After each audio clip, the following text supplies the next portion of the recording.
नमस्कार दोस्तों, स्वागत है आप सभी का मेरे YouTube channel decoding truth with Himanshu में। दोस्तों, पाकिस्तान का हालत ख़राब हो गया है। पाकिस्तान के गले के नीचे पानी नहीं जा रहा है और ऐसा तब होता है जब बातें होती है पैसों की, US डॉलर्स की। अब मैं आपको एक एक करके सारे प्रेजेंटेशन में बताऊंगा कि किन किन वजहों से पाकिस्तान की आज ये हालत हो गई है, पाकिस्तान का गला क्यों सूख गया है, ये मैं आपको आगे के प्रेजेंटेशन में एक एक करके बताऊंगा। Tension rising as Yemen government attacks Sana'a airport, Houthis fire missiles.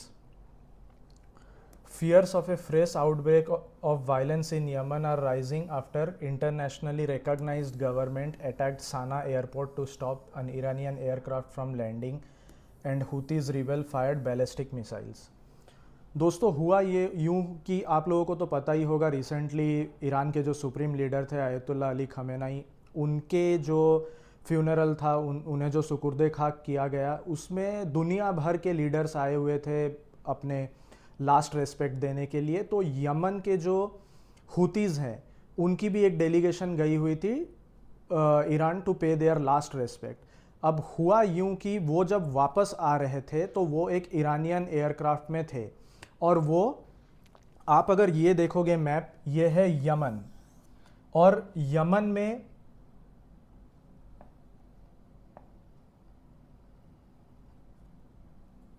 ये है यमन और आप अगर देखोगे यमन में ये जो सदर्न पार्ट है, ये एरिया, खास करके ये एरिया, ये कैपिटल है सना।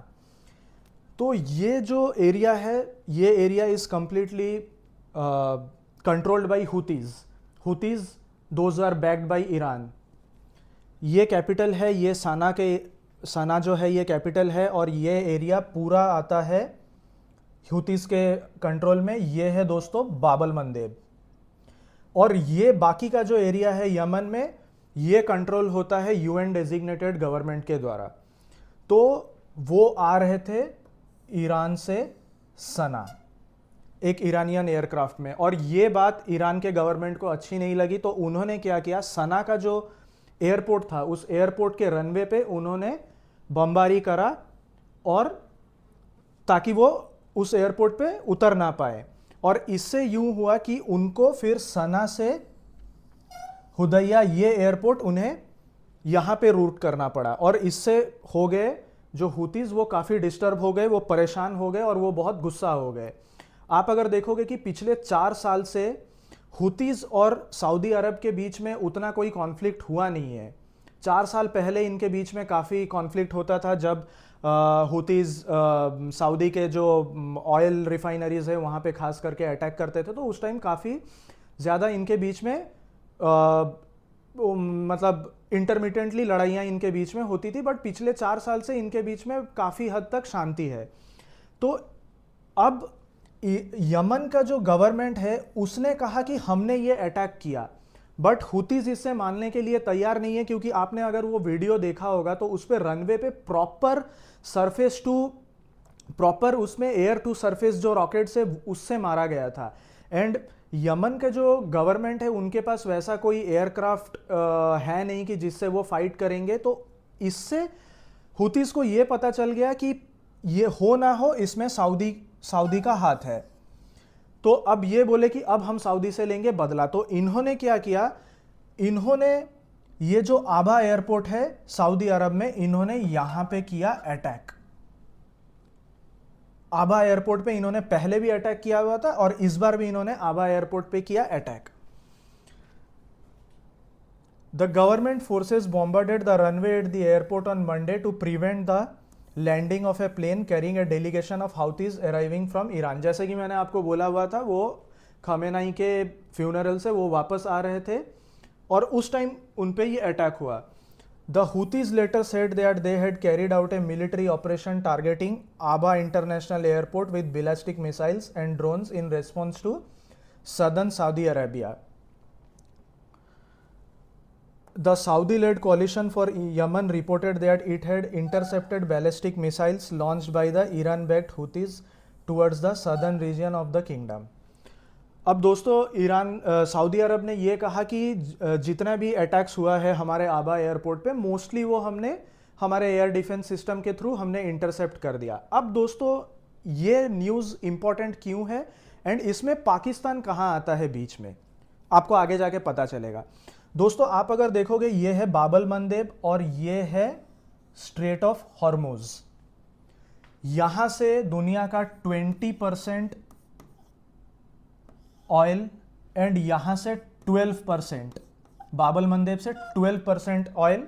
सो ये कुल मिला के 32% ऑयल इन दो स्ट्रेट से पास होता है। और इसमें आप अगर देखोगे सऊदी अरब के पास आज के डेट में अगर ये यहाँ पे जैसे ईरान का और यूएस का ब्लॉकेड लगा हुआ है तो सऊदी के पास एक ही और ऑप्शन बचता है कि वो रेड सी से बाबल मंदेब होते हुए गल्फ ऑफ एडन होते हुए आगे एशिया के तरफ, या फिर आप अगर रेड सी से ऊपर जाओगे यहाँ पे इजिप्ट है, सुएज कैनल से आगे फिर वो यूरोप में थ्रू मेडिटेरेनियन सी वो अपने पेट्रोलियम एंड क्रूड ऑयल्स वो आगे भेज सकते हैं। बट अगर ये दो जगह अगर ब्लॉकेड हो जाता है, क्योंकि यहां पे आपको ऑलरेडी जैसा मैंने बताया कि यहां पे ईरान बैक्ड हुतीज हैं। और दोस्तों आप अगर ये भी जानना चाहोगे कि हुतीज को ईरान बैक क्यों करता है, तो दोस्तों उसके पीछे कहीं ना कहीं इनका मजहब है। आप अगर देखोगे ईरान जो है वो वहां पे शिया मुस्लिम्स रहते हैं और सऊदी अरब जो है उसमें सुन्नी मुस्लिम्स रहते हैं। आप अगर यमन देखोगे, यमन एज ए कंट्री तो वहां पे सुन्नी मुस्लिम्स रहते हैं, बट ये जो हुतीज हैं जो सदर्न यमन में रहते हैं ये शिया है। तो इसीलिए इनको Iran as a proxy use करता है to take a revenge on Saudi Arabia, Saudi Arab से वो अपना रिवेंज लेने के लिए। अब दोस्तों अगले स्लाइड में आपको समझ में आ जाएगा कि पाकिस्तान यहां पे कहां पे आता है बीच में। पाकिस्तान तो इस मैप में भी नहीं है, पाकिस्तान बीच में कहां पे आता है।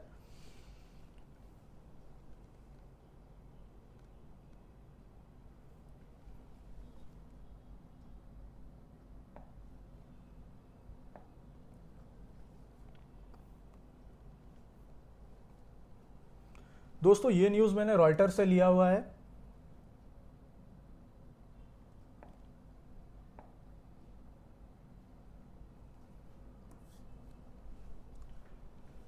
Riyadh and Islamabad signed a mutual defense pact in September 2025, committing both sides to treat any aggression against either country as an attack on both. They had significantly deepened a decade-old security partnership. दोस्तों आपको अगर याद होगा तो सितंबर 2025 में शहबाज शरीफ जो पाकिस्तान के prime minister है वो सऊदी गए थे एंड वहाँ पे उनके जो क्राउन प्रिंस है उनके साथ बैठ के उन्होंने एक म्यूचुअल डिफेंस एग्रीमेंट साइन किया था, जिसपे ये डिसाइड हुआ था कि अगर पाकिस्तान के ऊपर अटैक होगा तो सऊदी समझेगा कि वो मेरे ऊपर अटैक है, और अगर सऊदी के ऊपर अटैक होता है तो पाकिस्तान समझेगा वो मेरे ऊपर अटैक है। सो इस टाइप का एक वो, और उसमें और भी बहुत सारी चीज़ें थी, इंटेलिजेंस शेयरिंग, ट्रेनिंग वगैरह, जो मिलिट्री ट्रेनिंग वगैरह होती है उसमें ऐसे कुछ कुछ और चीज़ें थी। तो दोस्तों आप अगर एक चीज़ रियलाइज़ करोगे, यहाँ पे हाल फिलहाल में हुतीज ने सऊदी के ऊपर अटैक किया है। Pakistan has long provided military support to the kingdom, including training and advisory deployments, while Saudi Arab has repeatedly stepped in to support Pakistan financially during periods of economic stress. आप अगर देखोगे दोस्तों, पाकिस्तान कोई चीज़ free में तो नहीं करता है, उसके पीछे उसे हमेशा चाहिए होता है यूएस डॉलर्स। तो ये जो पैक्ट हुआ, अब इसके थ्रू भी पाकिस्तान का कहीं ना कहीं एक वो रीज़न था कि हमें, और आप अगर देखोगे कि सऊदी ने हिस्टोरिकली पाकिस्तान को हमेशा फाइनेंशियली उसने सपोर्ट किया हुआ है, और ये बात पाकिस्तान को पता है कि हमें अगर पैसा चाहिए होगा तो कोई कंट्री जो हमें सबसे पहले पैसा दे सकता है तो वो है सऊदी अरब। अब रिसेंटली आप अगर देखोगे March 2026, Iran launched missile attack on Saudi Arab. Asim Munir went to Riyadh to meet Saudi defence minister Khalid bin Salman. तो आसिम मुनीर साहब गए, जैसे ही अटैक हुआ, मिसाइल अटैक हुआ, ईरान ने करा सऊदी के ऊपर, तो आप अगर देखोगे ये जो एग्रीमेंट हुआ था, उस एग्रीमेंट के हिसाब से पाकिस्तान को अटैक करना चाहिए था ईरान के ऊपर, बट पाकिस्तान ने ईरान के ऊपर अटैक ना करते हुए आसिम मुनीर गए रियाद में मिलने के लिए सऊदी के defence minister Khalid bin Salman को। Pakistan foreign minister spoke with Tehran and assured Saudi soil will not be used to attack on Iran. तो इसमें क्लियरली दोस्तों ये दिखता है कि पाकिस्तान ने अपने ट्रूप्स को नहीं भेजा, पाकिस्तान ने ईरान के ऊपर कोई अटैक नहीं किया, जो कि उन्हें एज पर एग्रीमेंट उन्हें करना चाहिए था। और आसिम मुनीर गए सऊदी अरब, और जो उनके जो फॉरेन मिनिस्टर है पाकिस्तान के, उन्होंने ईरान को ये कहा कि हम सऊदी को समझाएंगे कि वो आपके ऊपर अटैक ना करे। सोचिएगा दोस्तों, एक तो इन्होंने सऊदी के साथ पिछले ही साल इन्होंने म्यूचुअल डिफेंस एग्रीमेंट किया, और जब सऊदी के ऊपर अटैक हुआ तो पाकिस्तान ने अपना ट्रूप्स नहीं डाला। और ट्रूप्स नहीं डालने के पीछे भी दोस्तों बहुत सारा रीजन है। आप अगर ये मैप देखोगे, ये मोटा मोटा पाकिस्तान के 4 प्रोविंस है, पंजाब, खैबर पख्तूनख्वा, बलूचिस्तान एंड सिंध प्रोविंस, ये 4 प्रोविंस है। आप अगर देखोगे यहां पे खैबर पख्तूनख्वा, ये केपी के भी इसे कहते हैं खैबर पख्तूनख्वा, इसमें ये जो एरिया है पाकिस्तान का, ये पूरी तरीके से कंट्रोल्ड बाय पश्तून्स हैं।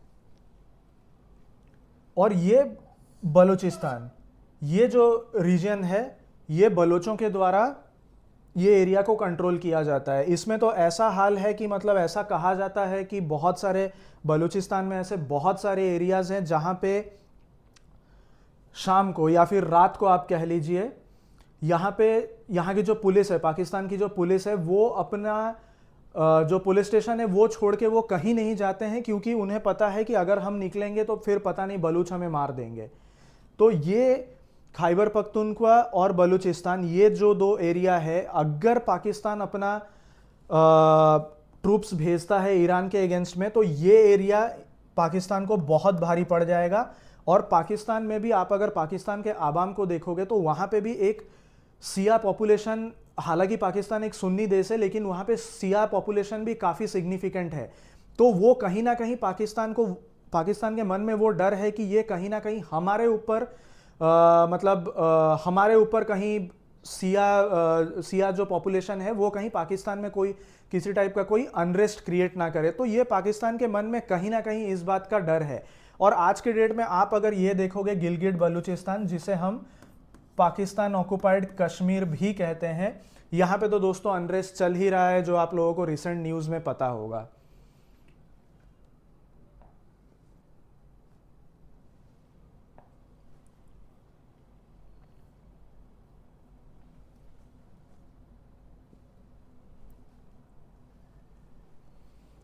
दोस्तों ये न्यूज मैंने रॉयटर से लिया हुआ है।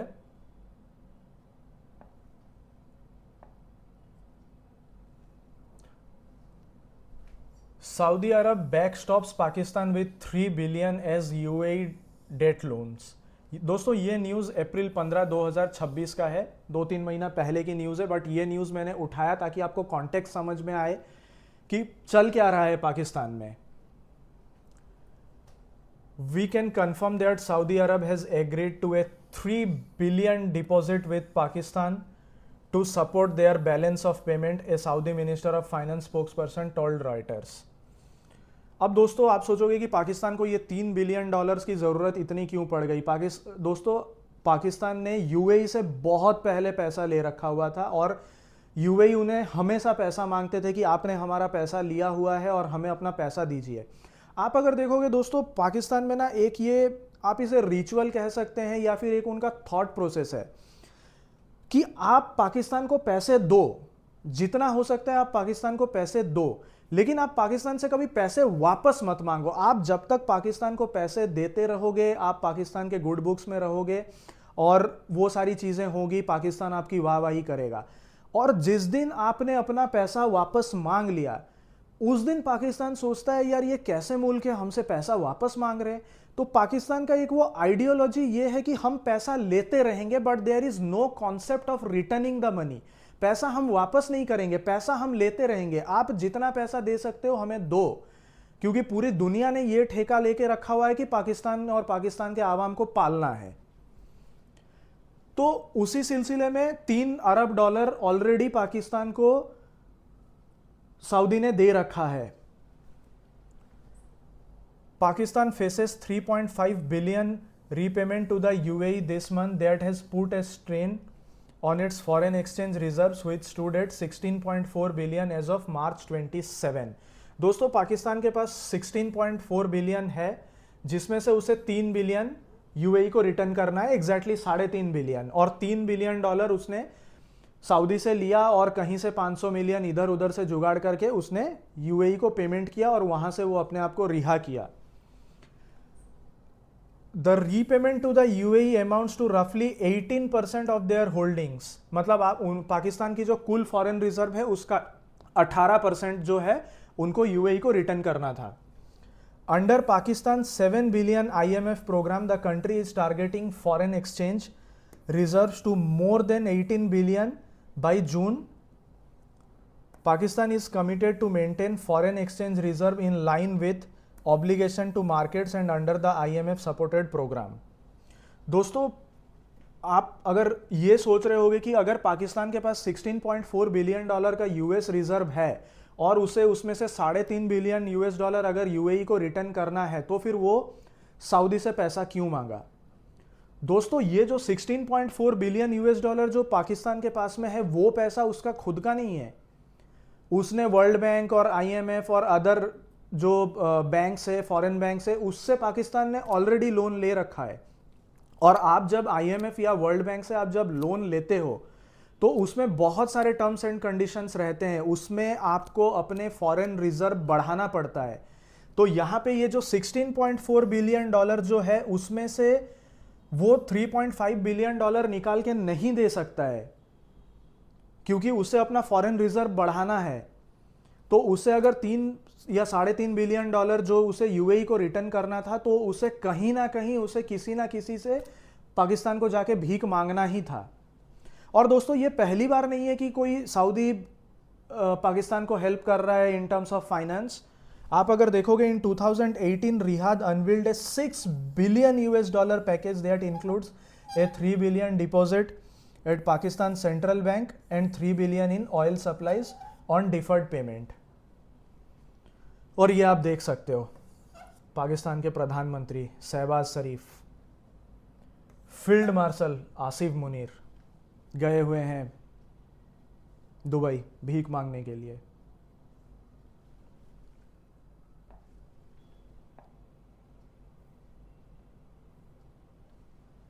दोस्तों ये न्यूज़ अभी बहुत रिसेंटली और ये मैंने मनी कंट्रोल से लिया हुआ है।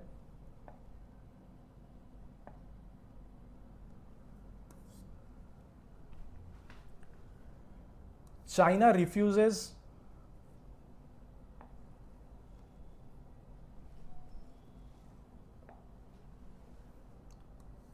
refuses to waive off Pakistan rupees 170 billion burden. Pakistan now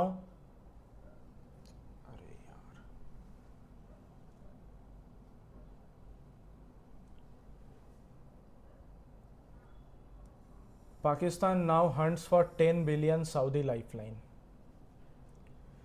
Pakistan's deepening financial crisis has suffered another setback after Chinese power companies reportedly refused to renegotiate key terms of their contracts or waive, ये देखिए दोस्तों, contracts and waive nearly Pakistan rupees 170 billion dollar in late payment surcharge claims for further complicating Islamabad's effort to contain its mounting power sector debt. According to CNN News 18, the development comes at a time when Pakistan is already struggling to clear Pakistan rupees 423 billion in unpaid dues owed to 18 power plants established under CPEC, China-Pakistan Economic Corridor. Pakistan is now trying to secure a 10 billion in low-cost foreign financing to repay expensive Chinese energy related debt. According to current estimates cited by CNN News 18, Pakistani consumer could ultimately shoulder a burden of 30.6 billion over next 13 years to service liabilities linked to independent power producers. अब दोस्तों China का जो माफ करिएगा, पाकिस्तान का जो daddy है China, उसने सीपैक के तहत बहुत भारी इन्वेस्ट किया हुआ है पाकिस्तान में और वहां से वो पावर जनरेट करता है और पावर जनरेट करके डायरेक्ट पाकिस्तान गवर्नमेंट को वो बेचता है, क्योंकि वो पाकिस्तान के लोगों को डायरेक्ट बेच नहीं सकता, क्योंकि चाइना भी स्मार्ट है। चाइनीज को पता है कि हम अगर इनके लोगों को इलेक्ट्रिसिटी सप्लाई करेंगे तो उन्हें तो बिल पेमेंट नहीं करना है। तो उन्होंने पाकिस्तान गवर्नमेंट को ये सोच के उन्होंने पावर सप्लाई किया कि एटलीस्ट पाकिस्तानी गवर्नमेंट जो है वो टाइमली पेमेंट करे। बट पाकिस्तान हर साल दर साल पेमेंट को डिफर करते जा रहा है। और उसने यहां पे आप दोस्तों देखेंगे उसने दो बात कही है। एक तो आप सीपेक के जो टर्म्स है, जो कॉन्ट्रैक्ट्स हैं, उसे ही आप चेंज कर दीजिए और हमें माफ कर दीजिए, हम तो पेमेंट कर नहीं पाएंगे, हमारे पास पैसा नहीं है। तो आप ले दे के आप खत्म करिए, हमारे पास एक फुटी कौड़ी नहीं है, हम आपको $5 अरब हम कहीं से लाके हम आपको दे नहीं सकते हैं, तो आप वेव ऑफ कर दीजिए। लेकिन इस बार दोस्तों चाइना तैयार नहीं हुआ। चाइना बोला कि आप लोग निकलो और टाइमली पेमेंट करो। ये सुनते पाकिस्तान के हालत खराब हो गए, वो हिल गए अपने जगह से कि हमारे पास तो पैसे नहीं है, अब चाइना ने हमसे पैसे मांग लिया है, अब चाइना को हमें पेमेंट करना ही है। और दोस्तों यहां पे आप एक और चीज देखोगे, उन्हें चाहिए $10 बिलियन। और जैसे कि पहले स्लाइड्स में मैंने आपको ये बोला था कि हिस्टोरिकली सऊदी अरब जो है उसने पाकिस्तान को बहुत बार पैसा दिया है और पाकिस्तान को बचाया हुआ है। जब यूएई को $3.5 अरब देना था, तब पाकिस्तान फिर से भीख मांगता हुआ सऊदी में गया और फिर से उनसे पैसे लिया और यूएई को पेमेंट किया। इस बार भी पाकिस्तान का प्लान कुछ सिमिलर ही है। वो सऊदी के पास जाने वाला है और उनसे $10 अरब उनसे मांगने वाला है। लेकिन दोस्तों यहां पे गौर करने वाली एक और चीज है कि पाकिस्तान ने, यहां पे आप अगर देखोगे, अगले 13 साल में $30.6 बिलियन, लगभग आप मान लीजिए $31 अरब पाकिस्तान के लोगों को देना पड़ेगा, सिर्फ पावर प्रोड्यूसर्स को। इसमें से खाना पीना और बाकी के कोई चीजें नहीं आती, सिर्फ पावर प्रोड्यूसर्स को उनको देना पड़ेगा। दोस्तों ये मैंने एक सीपेक का मैप लगाया हुआ है। आप अगर देखोगे चाइना के खासगर से सीपेक शुरू होता है। दोस्तों यहाँ पे चाइनीज को आप अगर देखोगे ना, चाइनीज बहुत स्मार्ट होते हैं, बट यहाँ पे कहीं ना कहीं चाइनीज का भी थोड़ा सा कैलकुलेशन गड़बड़ा गया। उन्हें लगता था कि वो यहाँ से इस रास्ते पीओके, गिलगिट बल्तिस्तान, इस्लामाबाद, लाहौर, मुल्तान होते हुए क्वेटा, ये हो गया बलूचिस्तान, और क्वेटा से वो यहाँ आएंगे ग्वादर पोर्ट।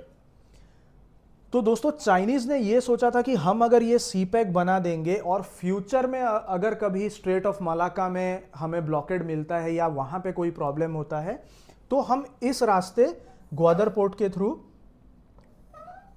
हम इस रास्ते ट्रेड करेंगे।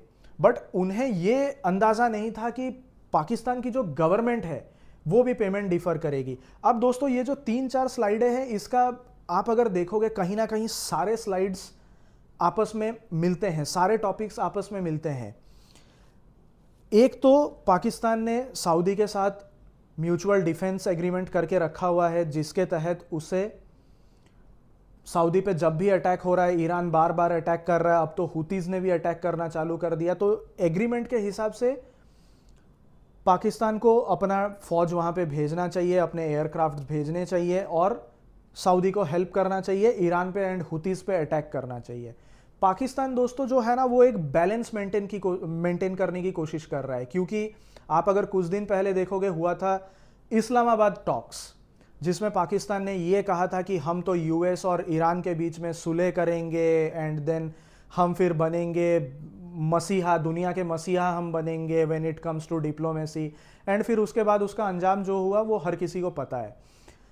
तो इस वजह से पाकिस्तान जो है वो आज के डेट में बुरी तरीके से फंसा हुआ है। ना वो सऊदी को हेल्प कर सकता है in terms of providing defence and जो भी एमुनिशन है, आर्म्स हैं, तो वो कहीं ना कहीं वो सऊदी को हेल्प नहीं कर पा रहा है। और आज के डेट में वो इस पोजीशन पे भी नहीं है कि वो ईरान को अटैक करे। अगर ईरान को अटैक करेगा तो आप दोस्तों आपको पता ही होगा कि Iran is backed by China. तो अगर ईरान पे अटैक करेगा पाकिस्तान, तो कहीं ना कहीं चाइना उसको रोकेगा कि तुम ईरान पे अटैक कर नहीं सकते हो, क्योंकि ईरान को चाइना का खुला सपोर्ट है, और अगर वो ईरान को रोकता नहीं है या फिर हुतीज पे अगर वो अटैक नहीं करता है तो कल के डेट में पाकिस्तान जाएगा पैसा मांगने के लिए। 10 अरब यूएस डॉलर पाकिस्तान को मरी हालत में चाहिए, और उसे पता है कि ये पैसा उसे सऊदी ही देगा। तो दोस्तों अभी पाकिस्तान जो है वो चारों तरीके से, चारों तरफ से वो फंसा हुआ है। इस तरफ चाइना है, इस तरफ ईरान है, और इस तरफ सऊदी है। चाइना को पैसे भी चाहिए, और वो सऊदी शायद उसे उतना पैसा ना दे जितना उसे चाहिए, और जब तक वो पैसा देगा नहीं तब तक चाइनीज तो उसे इस बार छोड़ने वाले हैं नहीं। तो दोस्तों ये था आज का एक छोटा सा प्रेजेंटेशन, जिसमें आपको शायद समझ में आया होगा कि पाकिस्तान आज के डेट में कितनी बुरी तरीके से फंसा हुआ है between China, Iran and Saudi. अगर दोस्तों आप लोगों को वीडियो अच्छा लगा होगा तो प्लीज़ हमारे वीडियो को लाइक करिएगा, हमारे चैनल को सब्सक्राइब करिएगा, और कमेंट सेक्शन में बताइएगा कि आपको इस वीडियो में क्या अच्छा लगा और क्या अच्छा नहीं लगा, सो दैट मैं अपने आने वाले सारे वीडियोस में उन चीज़ों पे काम करूँगा एंड और भी प्रोडक्टिव चीज़ें आप लोगों के लिए लेके आऊँगा। दोस्तों हमारे चैनल को ज़रूर सब्सक्राइब करिएगा, बेल आइकन दबाना मत भूलिएगा। मिलते हैं अगले वीडियो में। भारत माता की जय।